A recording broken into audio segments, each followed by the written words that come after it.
기도하고 하나님 말씀 나누겠습니다. 하나님, 오늘 예배 가운데 함께하여 주시고 주님의 은혜 가운데 오늘 주께서 하시는 하나님의 음성을 듣는 귀한 시간 될 수 있도록 주님 도와주시옵소서. 사랑하는 성도들의 영의 길을, 마음의 문을, 또한 영 안을 열어주셔서 온전히 하나님의 말씀을 통하여서 우리의 삶의 변화가, 우리의 삶의 아름다운 구원받은 자로서의 열매가 있을 수 있도록 주님 축복해 주시옵소서. 전하는 자나 듣는 자 모두가 다 동일한 은혜 가운데 함께하여 주시기를 원하오며 거룩하신 예수님의 이름으로 기도드립니다. 아멘. 오늘 본문의 말씀은 옥합을 깨뜨린 여인 이야기로 잘 알려져 있는 말씀입니다. 오늘 말씀이 없어서 우리 말씀 제목을 좀 한번 따라했으면 좋겠는데요. 한번 따라하시겠습니다. 큰 소리로 따라하겠습니다. 잊지 마라. 한번 따라하시겠습니다. 잊지 마라. 우리가 알고 있으신 대로 이 옥합을 깨뜨린 여인 이야기, 내용은 어렵지 않습니다. 예수님께서 누군가의 집에 들어가셨습니다. 그리고 그 집에 머무시면서 식사를 하게 되었고요. 근데 그 식사하시는 그때 한 여인이 예수님께로 다가가 자신이 가장 소중히 여기는 향유를 예수님의 머리와 발에 부어 드립니다.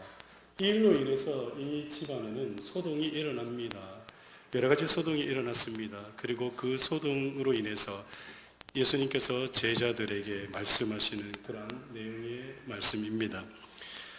오늘 본문의 이야기는 사복음서, 마태복음, 또 마가복음, 누가복음, 요한복음, 이 사복음서에 다 기록되어 있는 내용입니다.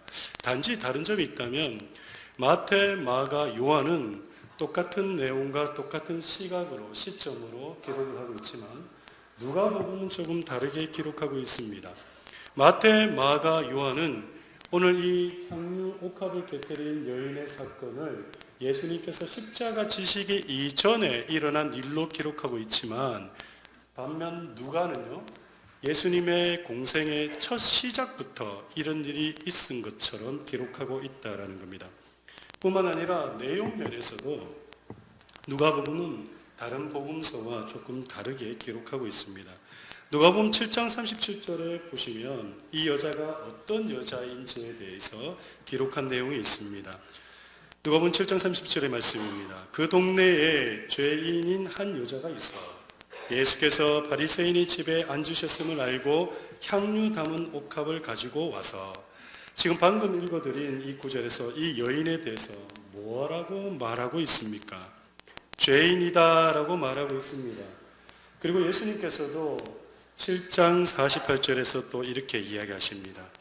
이에 여자에게 이르시되 네 죄 사함을 얻었느니라. 예수님께서 이 여인을 향해 뭐라고 말씀하고 계십니까? 네 죄가 용서받았다라고 말씀하고 계십니다. 그래서 누가복음에서는 이 여인이 예수님께 나와서 자신의 죄의 고백으로 향유를 부은 것이고, 또한 예수님은 이 여인의 죄를 용서하심으로써 죄를 용서해 주시는 분은 예수님이시다라는 것을 누가는 전하고 싶었던 것입니다. 그에 비해 마태, 마가, 요한복음에 기록된 이 내용은 죄에 대한 이야기는 전혀 없습니다. 그래서 이 향유옥합을 깨뜨린 여인에 대한 이야기가 주는 진정한 메시지가 무엇인지 찾아내기란 쉽지 않은 것입니다. 많은 분들이 향유옥합을 깨뜨린 이 여인의 이야기에서 비싼 향유옥합에 초점을 맞추어서 말씀하다 보니 헌신 예배 말씀이나 자신의 가장 소중한 것을 깨뜨려야 한다는 자아 부인에 대한 말씀으로 이해하는 것을 보게 됩니다. 그런데 성경을 조금 더 깊이 문맥을 따라 읽다 보면 그런 내용이 아니라는 것을 알 수 있습니다. 여러분도 아시다시피 오늘 본문 26장 이전의 말씀인 마태복음 25장의 말씀은 예수님께서 종말론적인 설교를 하신 말씀입니다. 그리고 그 종말 설교를 마치시자마자 제자들에게 하신 말씀이 26장 전반부의 말씀입니다. 마태복음 26장 2절 말씀인데 우리 함께 읽어보도록 하겠습니다. 시작. 너희의 아는 바와 같이 이틀을 지나면 유월절이라. 인자가 십자가에 못 박기 위하여 팔리우리라 하시더라. 여러분, 지금 예수님께서 이 땅의 마지막 때에 대한 말씀인 종말 설교를 마치시자마자 무엇을 말씀하고 있으십니까? 예수님께서 이틀 뒤에 바로 십자가에 못 박히신다라는 십자가 이야기를 하고 계시는 것입니다. 그런데 예수님의 이 십자가 사건은 결코 느닷없이 전혀 예수님께서 제자들에게 한 번도 이야기한 적이 없으신 상황에서 내뱉으신 말씀이 아닙니다. 예수님께서는 이미 자신의 공생의 초반부터 3번씩이나 자신의 죽음에 대해서 제자들에게 말씀하셨습니다. 단지 그 제자들이 그리고 성경을 읽었던 우리가 기억을 못할 뿐입니다. 마태복음 26장 2절에서 말씀하신 십자가의 죽음에 대한 말씀은 벌써 4번째 하신 말씀이라는 겁니다. 그러면 그 전 3번째는 언제 말씀을 하셨느냐라는 겁니다. 그 첫 번째 말씀이 마태복음 16장에 나와 있는데요. 여러분, 마태복음 16장 내용이 어떤 내용인지는 여러분 잘 아실 겁니다. 어떤 내용입니까? 베드로의 위대한 고백이 담겨 있는 내용입니다. 마태복음 16장에 가면 예수님께서 제자들을 데리고 전도 여행을 다니시다가 드디어 가이사라 빌립보라는 지역에 도착하시게 됩니다. 가이사라 빌립보라는 지역에 도착하시자마자 예수님께서 제자들에게 묻습니다. 얘들아, 지금 사람들이 나에 대해서 누구라고 얘기하니? 그때 제자들이 얘기합니다. 많은 사람들이 세례 요한입니다. 아니면 엘리야입니다. 아니면 예레미야 선지자입니다. 아니면 기타 그 밖에 선지자라고 부릅니다. 라고 얘기합니다. 이 말씀을 들었던 예수님이 바로 얘기하십니다. 좋아. 세상 사람들은 그렇게 부른다면, 그렇게 생각한다면 너희는 지금 3년 동안 나를 쫓아다니면서 나와 함께한 너희는 나를 누구라고 생각하니? 라고 물었을 때 그때 베드로가 이야기합니다. 뭐라고 얘기합니까? 주는 그리스도시요 살아계신 하나님의 아들이십니다. 예수님께서 이 이야기를 듣고 너무 기분이 좋으셨어요. 좋으셔서 어떻게 합니까? 바요나 시모나, 이게 뭔 말이에요? 바라는 게 이게 벤이라는 얘기예요. 히브리 말로. 아람어로는 바, 아들이라는 얘기입니다. 요나의 아들아, 그리고 시몬 이름이거든요. 바요나 시모나, 요나의 아들 시모나. 이것을 알게 한 것은 네 뜻으로, 네 생각으로 된 게 아니라 누구의 뜻으로? 하나님 성령이 너를 감동시켜서 고백한 거다. 그런데 이 고백이 너무 주님이 기쁘셨어요. 그래서 어떻게 하시냐면 네가 이제부터는 시몬이 아니고 이름을 내가 바꿔주는데 반석이다 라고 얘기를 하죠. 그러니까 너는 이제부터 베드로다 얘기하는 거예요. 그리고 내가 네 이름 위에, 너 위에 무엇을 세우신다고요? 주님의 교회를, 내 교회를 세웠는데 야, 교회만 세우는 것이 아니라 내가 너한테 천국 열쇠도 줄게. 그래서 이야기합니다. 네가 그 열쇠로 가지고 천국의 문을 열면 열릴 것이고 천국의 문을 닫으면 닫힐 것이고 이 세상에 어떤 누구도 너가 열어놓은 것을 닫을 자가 없고 너가 닫아놓은 것을 열을 자가 없을 것이다. 여러분, 엄청난 축복 아닙니까? 그렇게 축복의 말씀을 받습니다. 그런데 그 다음에 일어난 일이 무엇입니까? 그 다음에 일어났던 말씀이 바로 마태복음 16장 21절에서 22절의 말씀인데요. 제가 읽어드리겠습니다. 이때로부터 예수 그리스도께서 자기가 예루살렘에 올라가 장로들과 대제사장들과 서기관들에게 많은 고난을 받고 죽임을 당하고 제3일에 살아나야 할 것을 제자들에게 비로소 가르치시니. 베드로의 이 위대한 고백이 있고 난 다음에 주님께서 칭찬하시고 그리고 뭐라고 얘기하냐면 야, 내가 십자가에 죽을 거야. 십자가에 죽을 거야. 이 이야기를 들었던 베드로가 이야기합니다. 22절인데요. 베드로가 예수를 붙들고 가나에 가로되 주여 그리 마옵소서. 이 일이 결코 죽게 주에게 미치지 아니하리이다. 제가 말씀을 드린 적이 있습니다만 이 말씀이 우리 한글로 아주 나이스하게 표현이 되어 있죠. 기록이 되어 있죠. 실은 어떻게 했냐. 헬라 원문에는 예수님의 맥살을 잡습니다. 그리고 막 흔들어 제낍니다. 그리고 얘기한 거예요. 그런 일이 절대 일어나면 안 됩니다. 절대 일어나면 안 됩니다. 두 번째 십자가 죽음에 대한 말씀은요, 마태복음 17장에 있는데요. 마태복음 17장의 내용은 또 어떤 일이 있습니까? 이 일이 있고 난 다음에 예수님께서 제자 3명을 선택하십니다. 누구요? 베드로, 야고보, 요한. 이 세 사람을 데리고 어디 가십니까? 높은 산에 올라가요. 높은 산에. 어떤 산인지는 잘 몰라요. 그냥 높은 산에 올라가세요. 높은 산에 올라갔는데 거기에서 예수님께서 갑자기 어떻게 됩니까? 변형되세요. 변형되세요. 여러분 고린도전서 15장에 가면 사도 바울이 무엇을 얘기하냐면 장차 예수님께서 재림하실 때에 공중 들림 받아서 예수님을 맞이하는 사람들에 대한 이야기를 하거든요. 그 이야기를 하는데 첫 번째 예수님이 재림하실 때 세컨 커밍 하실 때에 먼저 부활해서 들림 받는 자가 누구냐면 우리보다 먼저 죽었던 자들, 믿는 자들. 뭐 죽었다 그래가지고 아무나 다 부활하는 거 아닙니다. 누가요? 우리보다 먼저 믿음 안에서 잠자는 자들. 그들이 부활해서 주님을 맞이합니다. 그리고 예수님 재림하실 때 죽지 않고 살아 구원받은 자들, 믿는 자들. 만약에 지금 예수님 오시면 지금 눈 멀쩡하게 뜨고 있는 누구? 우리들은 어떻게 된다고요? 호련히 변화하리니. 예수님께서 변화산에서 변형됐다는 얘기가 바로 그겁니다. 예수님께서 죽으시고 부활하신 이후에 보여진 그 부활의 몸이 첫 번째 변형된 몸이 아니라 사실상은 마태복음 17장 이 변화산에서 변형되셨을 때 최초로 3명의 제자들에게 보여주셨습니다. 어떤 몸으로 변화가 되시는지.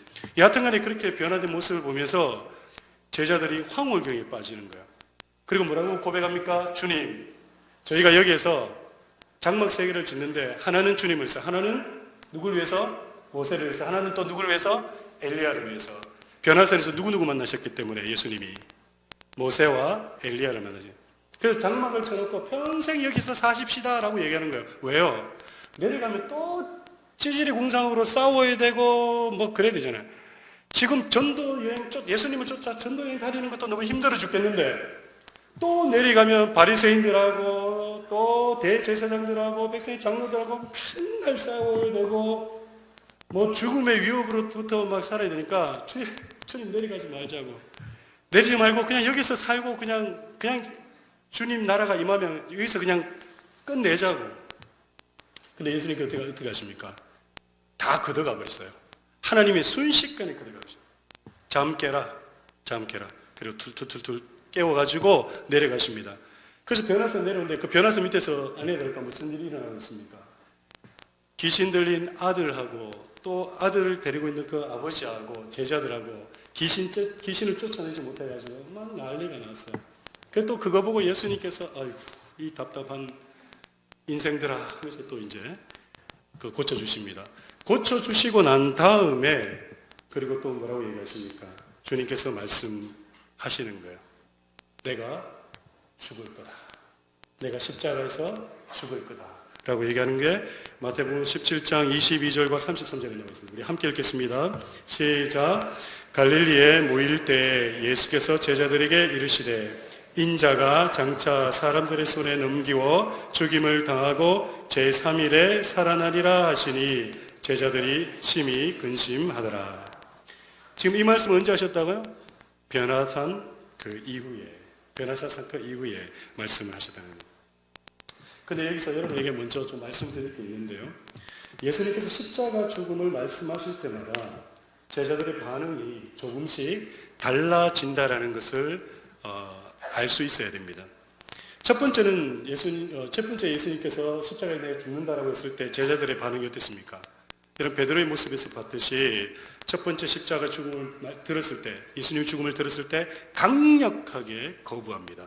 강력하게 저항해요. 죽으시면 안 된다고. 하지만 두 번째, 방금 전에 우리가 읽었던 말씀에서 보듯이 이들의 태도가 어떻게 바뀝니까? 네, 강력하게 저항하지 않아요. 그리고 어떻게 합니까? 그냥 근심했다, 슬퍼했다 이렇게 됩니다. 그리고 세 번째 십자가 죽음에 대한 말씀이 있는데요. 이 세 번째 예수님께서 내가 십자가에서 죽게 된다라고 말씀하셨을 때는 아예 어처구니 없는 일까지 벌어져요. 어떤 일이 벌어지냐면 마태복음 20장 17절에서 20절 말씀인데요. 이 말씀 우리 한번 교도하시겠습니다. 제가 20장 17절에서 20절 말씀입니다. 교도가 있습니다. 제가 먼저 봅니다. 예수께서 예루살렘으로 올라가려 하실 때 12 제자를 따로 데리시고 길에서 이르시되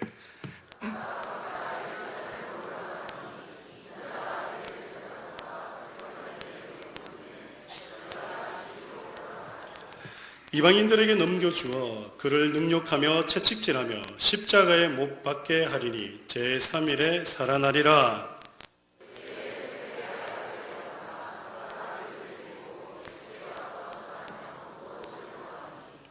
여러분 보세요. 세 번째 십자가의 죽음에 대한 말씀은요, 첫 번째와 두 번째와는 판이하게 달라지십니다. 예수님께서도요. 왜요? 좀 더 구체적으로 이야기를 하세요. 첫 번째, 두 번째 말씀 다음에 세 번째 얘기했을 때는 지금 19절에서 보는 것 같이 이방인들에게 넘겨주고 능욕당하고 채찍질 받아서 십자가에 못 박히게 된다. 제자들에게 아주 디테일하게 내가 어떻게 죽게 되는지를 이야기를 해주고 있는 겁니다. 그리고 3일 후에 다시 살아날 거야 라고 얘기를 합니다. 그런데 이 말씀을 들은 제자들의 반응은 어떻습니까? 첫 번째는 그렇게 강력하게 부인하고 두 번째 때는 정말 심히 근심하고 이러면 안 되는데 슬퍼하고 이렇게 했는데 이 세 번째 때는요, 어떻게 판이하게 달라집니다. 어떻게 달라지냐? 화도 내지 않습니다. 슬퍼하는 내색도 없어요. 아예 예수님의 십자가 죽음에 대한 말씀을 들어도 들은 척도 하지 않는 것을 보게 됩니다. 심지어요, 자기들끼리 높은 자리 차지하겠다고 싸움질하고 있는 것을 여러분 보게 되십니다. 여러분, 이 제자들의 모습을 보면서 어떤 생각이 드십니까? 우리의 신앙생활 모습을 보게 되지는 않습니까? 우리의 신앙의 모습은 어떻습니까? 처음 예수님을 믿고 구원의 감격을 가졌을 때는 내 모든 것을 다 주님께 드리겠다고, 내 목숨도 기꺼이 주님께 바치겠다고, 내 평생에 당신만이 내 삶의 전부이라고 고백해놓고 지금은 어떻습니까? 교회 다니는 시간과 연수가 흘러 오늘에까지 오면서 우리의 관심은 온통 어디에 가 있습니까? 십자가이십니까? 아니면 지금 우리가 앉아있는 이 예배당이 주는 베네핏입니까? 어쨌든 예수님께서는요, 일찍이 3번이나 제자들에게 자신의 죽음을 예고하심으로써 제자들로 하여금 마음의 준비를 시키신 것입니다. 특히 두 번째 예고 때는요, 곧이라는 단어를 쓰시면서까지 멀지 않은 장래에 예수님의 십자가 죽음이 일어날 것임을 알려주셨습니다. 하지만 처음에 그렇게 격분했던 제자들도 점차 막연히 언젠가 일어날 일이겠지라고만 생각했고, 세 번째 말씀하셨을 때는 아예 별 관심을 갖지 않았다라는 것을 볼 수 있습니다. 근데 여러분, 오늘 마태복음 26장 2절에서는요, 그 사건이 지금 언제 일어나게 되었다라고 예수님이 말씀하고 있습니까? 이제 바로 이틀 뒤에 이 사건이 지금 일어난다라고 말씀하고 있는 겁니다. 언제 죽을지 모르는 것도 아니고 몇 달이나 몇 년 뒤에 죽는 것도 아니고 바로 이틀 뒤에 인자가 사람들에게 넘겨져서 십자가에 죽게 될 것이라고 분명히 제자들에게 말씀하고 계십니다. 마태복음 26장 2절의 말씀인데 우리 다시 한 번 더 함께 읽어보겠습니다. 시작. 너희의 아는 바와 같이 이틀을 지나면 유월절이라 인자가 십자가에 못 박히기 위하여 팔리우리라 하시더라. 지금 뭐라고 하십니까? 예수님께서 이틀 뒤에 죽음을 맞이하게 되신다라고 말씀하십니다. 만약 이 말을 들은 제자들이라면 이제 어떻게 해야 되는 것이 정상적이겠습니까? 주님께서 말씀하신 십자가 사건의 심각성을 생각하고 이틀 뒤에 죽는데요. 그러면 도대체 어떻게 해야 되는지, 우리가 어떻게 예수님을 보호해야 되는지, 아니면 뭘 해야 되는지 여러분 서로 간에 묻고 또 대책을 세우든지 뭐 어떻게 의견을 나누든지 해야 되지 않겠습니까? 그런데요, 제자들 중에 그 어느 누구도 예수님의 십자가 죽음에 관해서 관심을 가진 제자는 아무도 없었다라는 겁니다. 아예 예수님의 이 말씀에 그 어떤 반응이나 대꾸도 하지 않았다라는 것을 오늘 말씀에서 볼 수 있습니다. 마태복음 26장 전반부에는요, 제자들이 그 어떤 리액션을 했다라고, 어떤 반응을 했다라고 기록하고 있지 않습니다. 어쩌면 대부분의 제자들은 이렇게 생각했는지 모릅니다. 또 죽는다고 소리한다.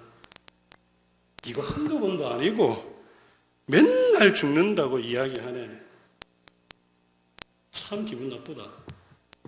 어떤 제자는 이렇게 얘기했을 수도 있습니다. 정말 재수없다. 죽는다 그러니까요. 그렇지 않겠습니까? 사랑하는 여러분, 여러분에게 묻겠습니다. 혹여 우리들의 모습도 이런 모습은 아닙니까? 매번 교회에서 복음을 듣고 구원 설교를 듣지만 어느 순간부터 그 말씀에 우리의 반응은 또 그런 소리 하네 라는 생각을 하지 않습니까? 아무리 복음의 메시지를 들어도 우리 자신은 우리의 구원의 문제를 심각하게 생각하거나 진정으로 우리가 구원받았는지를 되돌아보는 마음과 생각과 믿음이 있으십니까? 어느덧 우리는 교회를 구원과 전혀 상관없이 다니고 있지는 않습니까? 습관적으로 이 자리에 앉아 있는 것이 너무 익숙해져 버려서 천국과 지옥에 대한 생각은 둘째치고 그냥 아무 생각 없이 종교적 습관을 따라서 이곳에 나와 앉아 있지는 않습니까? 그저 내 마음에 진한 감동의 설교만 들으면 은혜 받았다라고 생각하고 잘 짜여진 한 편의 설교를 들으면서 느낀 내 마음의 카타르시스를 하나님을 만난 것이라고 착각하고 있지는 않으십니까?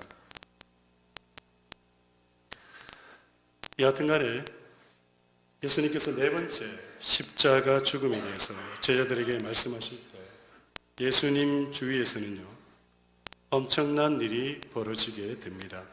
마태복음 26장 3절과 4절의 말씀인데 우리 함께 읽겠습니다. 마태복음 26장 3절 4절 말씀입니다. 시작.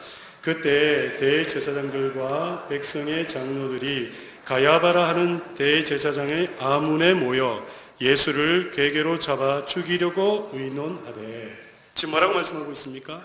예수님의 적대자들은요 아무도 모르게 예수님을 잡아 죽일 계획을 세우고 있었다라고 말씀합니다. 심지어 백성들이 알면 소동이 일어날지 모르니 유월절을 지나서 적당한 때에 예수님을 죽이고자 모의까지 하게 됩니다. 그리고 이 모의를 성공시키기 위해서 그 모의한 사건이 바로 뭐냐면 내부 배신자를 만드는 것이었어요.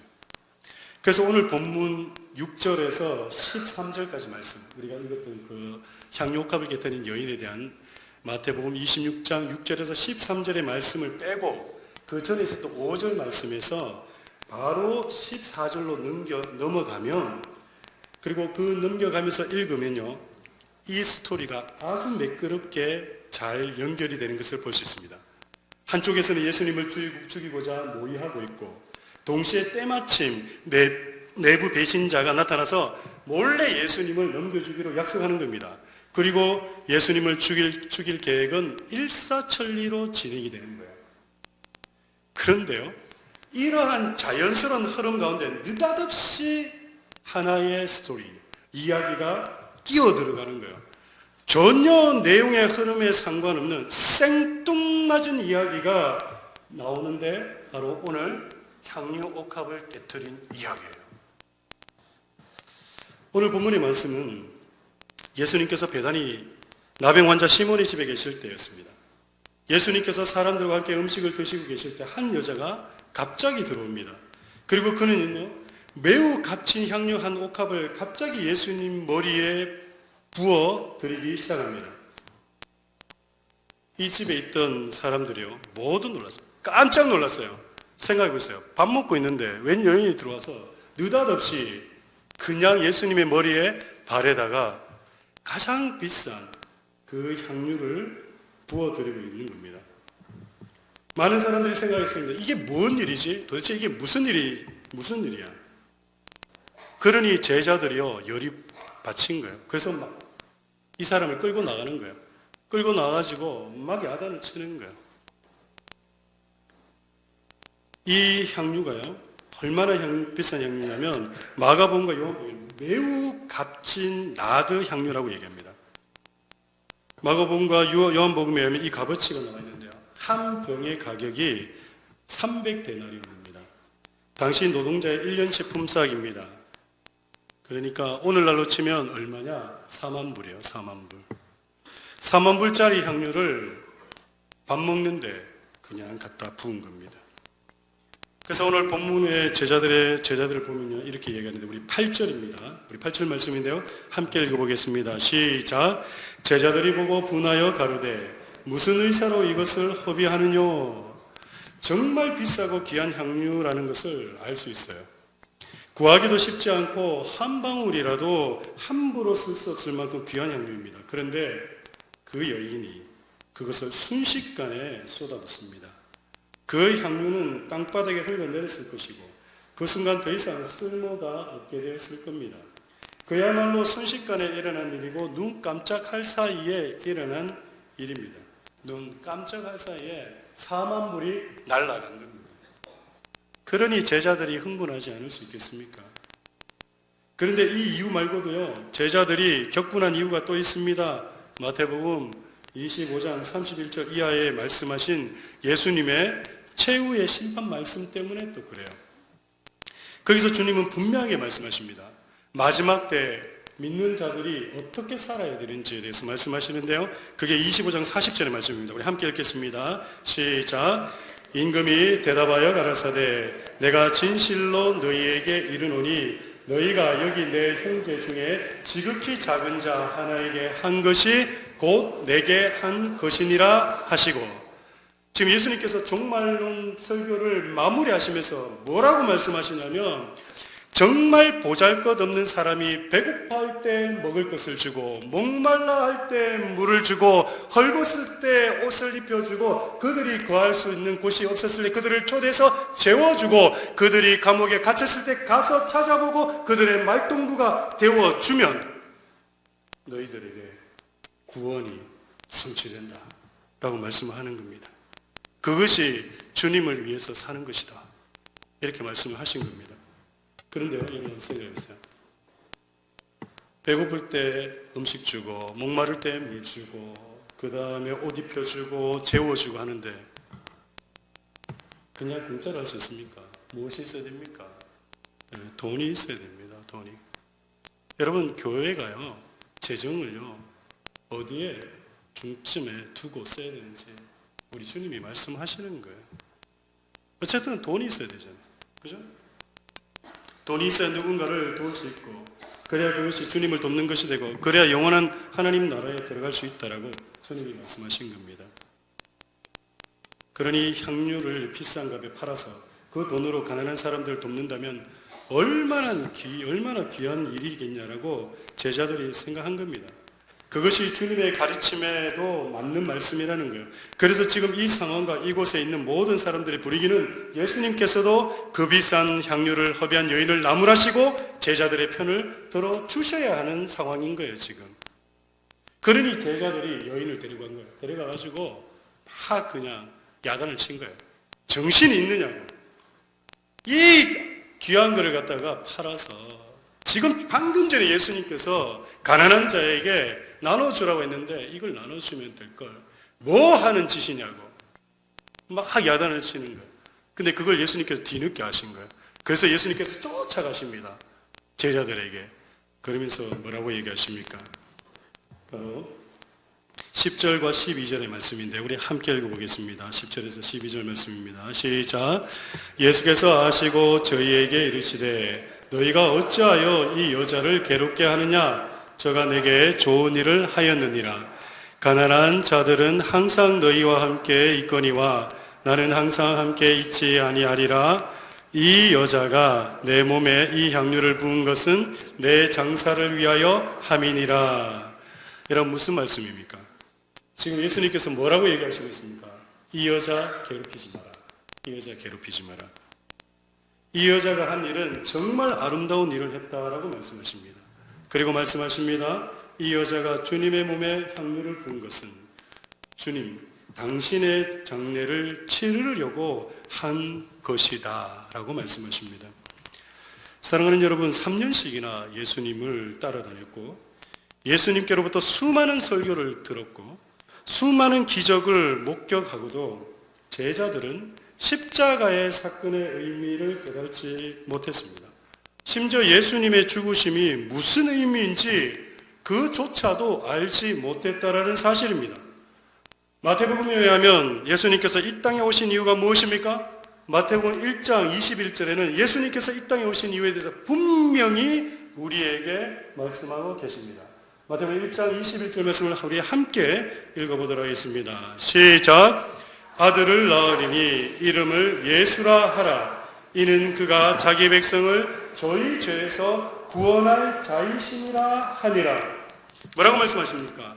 예수님께서 이 땅에 오심은 우리를 우리의 죄에서 구원하시고자 이 땅에 오셨다라는 것입니다.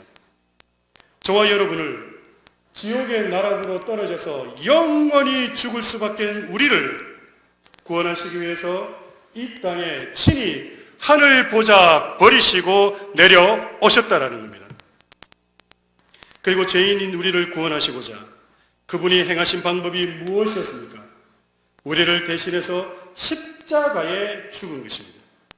죄인인 우리가 십자가에 달려서 피 철철이 흘려가며 죽어야 되는데 우리가 죽은 것이 아니라 우리를 대신해서 십자가에 달리셔서 죄인인 나를 위해 원래는 내가 죽어야 하는 저 십자가에 나를 대신해서 십자가에 못 박히시기 위해서 오셨다라는 겁니다. 그리고 정말 저와 여러분의 죄를 위해서 2000년 전 이스라엘이라는 우리가 알지도 못하는 그 땅, 그리고 골고다 그 언덕에서 우리를 대신해서 십자가에 죽으셨습니다. 믿으시면 아멘. 여러분 믿으셔야 돼요. 이거 믿어야 구원받는 겁니다. 이거 믿어야 하나님 나라 들어가는 거예요. 여기 그냥 나와 앉아있다고 해가 하나님 나라 들어가는 것이 아니라 내 죄를 위해서 내가 죽을 수밖에 없는데 십자가에서 예수님께서 내 죄를 위해서 대신 죽으셨다는 그 사실이 믿어져야 하나님 나라 들어갈 줄 믿습니다. 여러분 이거예요. 교회의 존재의 목표가 이거고요. 목사의 존재 목표가 이겁니다. 이거 알게 하고 이거 깨달아서 지옥 가는 백성들 천국 가게 하는 거, 그게 교회고요. 그게 목회자예요. 말씀 전하는 사람들. 죄인인 나를 위해 대신 죽으신 것입니다. 제자들도 깨닫지 못했던 이 사실을 이 여인이 알았던 것입니다. 그래서 누가복음에서는요, 이 여인을 죄인이라고 표현을 했고요.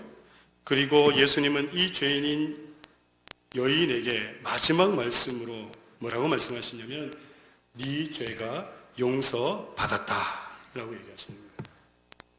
오늘 이 시간 우리의 죄가 용서받는 놀라운 기적의 역사가 있기를 축원합니다. 여러분 이 여인이요 누구냐면 딴 사람 아닙니다. 저와 여러분입니다. 저와 여러분이에요. 그리고 이 죄인인 여인인 우리를 향해서 주님이 얘기하시는 거예요. 이 죄가 용서받았다. 용서받았다. 예수님께서 십자가에 죽으심으로 저와 여러분의 죄가 다 용서받게 된 것입니다. 그리고 우리는 그것을 믿음으로 구원을 얻게 된 것입니다. 천국 가게 된 것입니다. 이 사실을 믿으시는 분은 아멘 하시기 바랍니다. 꼭 기억하십시오. 오늘 이 여인이 그 귀한 향유 옥합을 깨뜨린 것은 죄인인 자신이 받은 그 구원의 감격이 너무나도 커서 주님께 드릴 수밖에 없었던 것이었다는 사실을, 또한 이 여인은요 자신을 구원하시를 친히 자기의 목숨을 내놓으실 예수님의 장례를 준비하고자 이 향유옥합을 깨뜨렸다라는 사실입니다. 여러분에게 묻겠습니다.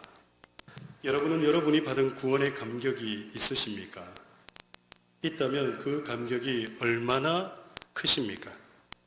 그 구원의 은혜의 크기를 표현해 보라고 말씀을 드린다면 어떻게, 무엇으로 표현하시겠습니까? 여러분은 나를 대신해서 죽으신 예수님을 위해 날마다 어떤 삶을 살고 계십니까? 나를 위해 죽으신 예수님처럼 다른 사람을 위해 여러분은 죽어 주실 수가 있으십니까? 죽는 것까지는 아닐지라도 남을 용서하실 수 있으십니까? 말씀의 결론을 맺고자 합니다. 사랑하는 성도 여러분, 다음 주부터는 대강절이 시작이 됩니다. 대강절은 이 땅에 구세주로 탄생하신 예수님을 기념하는 절기입니다. 이 땅의 죄인들을 구원코자 오신 예수님을 생각하는 절기라는 겁니다. 제자들이 예수님의 십자가를 생각지 못하고 있을 때 한 여인이 그 십자가의 의미를 깨달은 것처럼 오늘날 이 땅의 교회들이, 이 땅의 성도들이 진정한 복음을 잃고 교회가 교회로서의 본질을 망각해가고 있을 때 이 여인처럼 우리 교회가 이 시대에 회복해야 할 복음의 진리가 무엇이며 교회가 교회로서 회복해야 할 교회의 본질이 무엇인지를 이 땅 가운데 밝히 드러내는 우리 교회 되기를 간절히 축원합니다. 여러분, 바라옵기는요, 바라옵기는 오늘 이 말씀을 통해서 우리 모두가 잊고 있었던 우리의 구원을 다시 한 번 더 생각해보고 내가 받은 구원의 감격을 어떻게 내 삶에 적용하고 실천하며 살 것인지를 생각해 볼 수 있는 성도님들이 다 되시기를 축원합니다. 예수님께서 우리를 위해 이 땅에 오셨습니다. 죽을 수밖에 없고 영원한 지옥불에서 고통받을 수밖에 없는 우리를 위해 친히 우리가 져야 할 그 십자가에 그분이 달리셔서 그분이 죽으심으로 나도 그분과 함께 죽고 영원한 하나님 나라에 들어갈 수 있는 그런 은혜가 우리에게 주어졌습니다. 여러분, 교회의 존재 이유는요, 이거 이상도 이거 이하도 아니어야 합니다. 여러분 마음속에 십자가 예수 그리스도가 다시 한 번 더 회복되어지고 제자들도 잊어버렸던 그 예수님 그리고 그 십자가, 어쩌면 오늘 나도 이 제자들처럼 처음 예수 믿었을 때는, 내가 처음 교회 나왔을 때는 나를 구원해 주신 그 크신 은혜와 사랑 때문에 감히 눈을 뜨고 고개를 들고 예배를 드리지 못했던 그 감격이 시간이 흐르고 신앙의 연륜이 쌓여가면서 다 잃어버린 것은 아닌지, 오늘 이 여인, 향료값을 깨뜨린 이 여인의 모습을 보면서 우리 교회가 회복되어지는 그러한 큰 은혜가 있기를 간절히 축원합니다. 이 시간 다 같이 일어나셔서 마지막 찬양 부르신 후에 축도로 예배 마치도록 하겠습니다.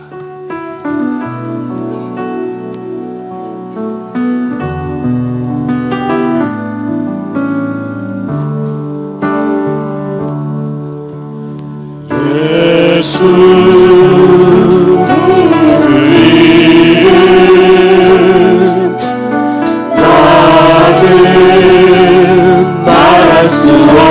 없네.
말할 수 없네.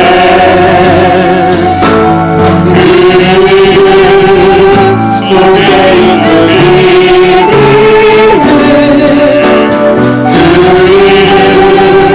속에 있는 사랑을 말할 수 없어서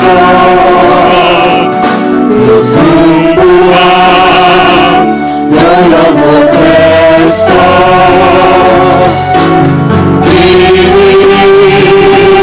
내 없네 왜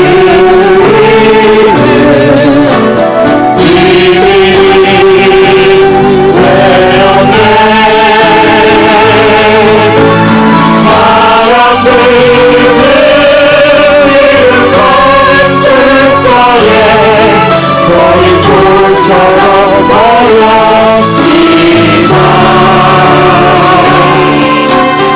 마음에 새겨진 이름 아름다운 보석 내게 있는 귀한 비밀이라 내 마음에 숨겨진 기쁨 예수 그는 나는 말할 수 없네. 그 이름의 비밀을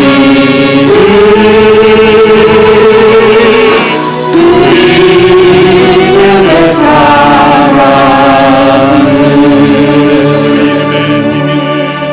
그 이름의 비밀을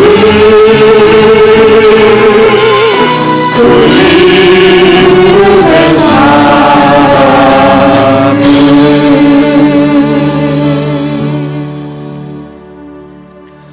여러분, 이 시간 함께 기도하지 않으시겠습니까?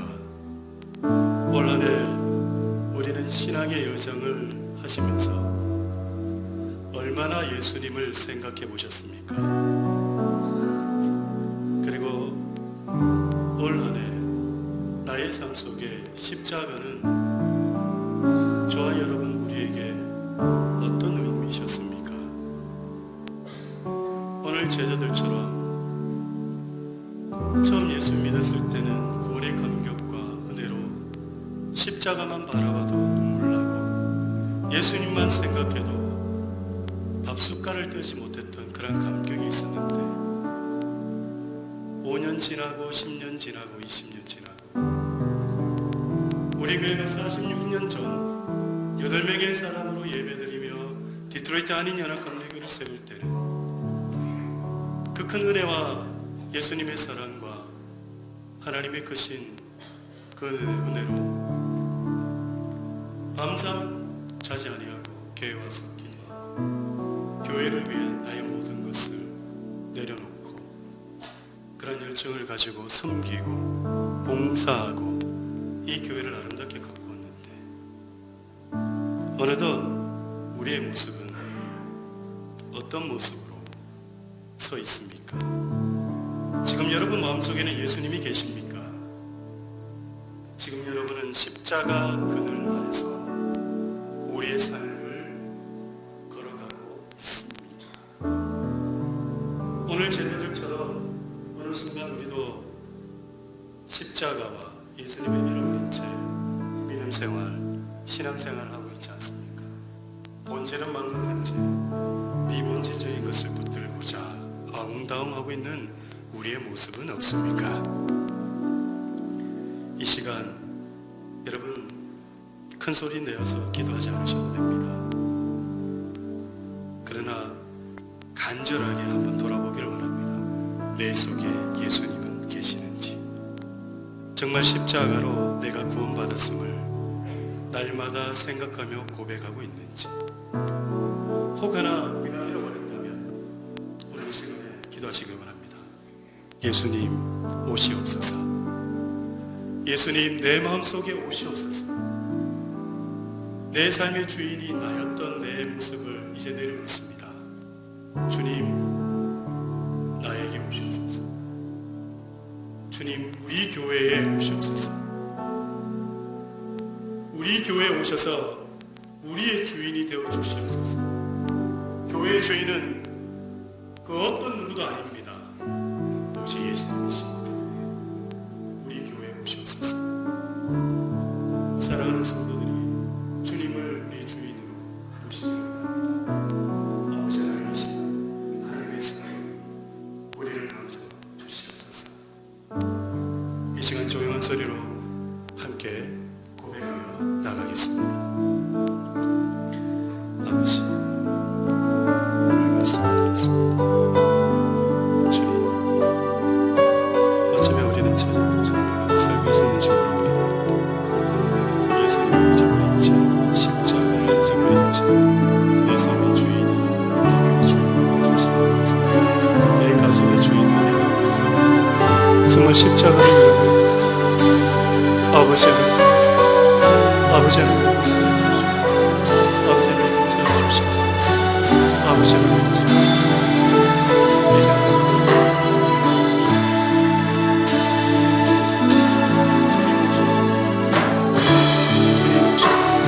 주님 오시옵소서. 아버지 하나님 아버지 하나님 오시옵소서.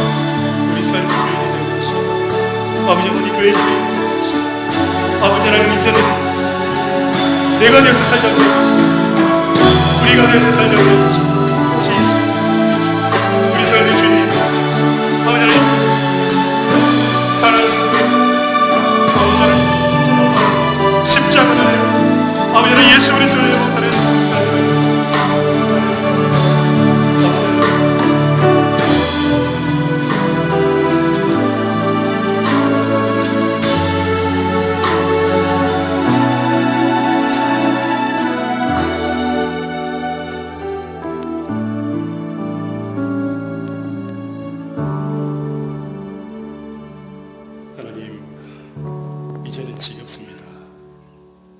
내 삶의 주인이 나의 모습으로 사는 것도 지겹고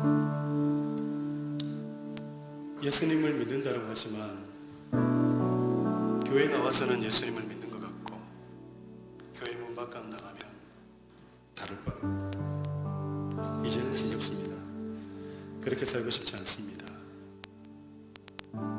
제자들이 주님을 처음 만났을 때 그 감정은 온도가 되었고 십자가 이야기를 들을 때마다 무시하고 아예 십자가 무엇인지도 생각하지도 않으려고 할 때 한 여인을 통해서 그 십자가가 무엇인지를 우리로 하여금 깨닫게 하십니다.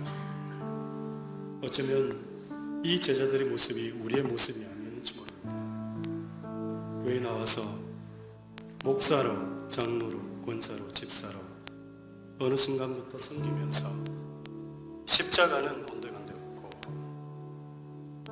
예수 그 이름은 내 마음속에 없고 아버지 하나님 오늘 사랑하는 성도들이 주님을 모시니 결단합니다. 마음문을 엽니다. 주님 오시옵소서. 내 삶의 주인이 되어 주시옵소서. 우리 교회의 주인이 되어 주시옵소서. 주님이 왕이십니다. 하나님 이 사실을 잃지 않게 하시고 주님 오시는 그날까지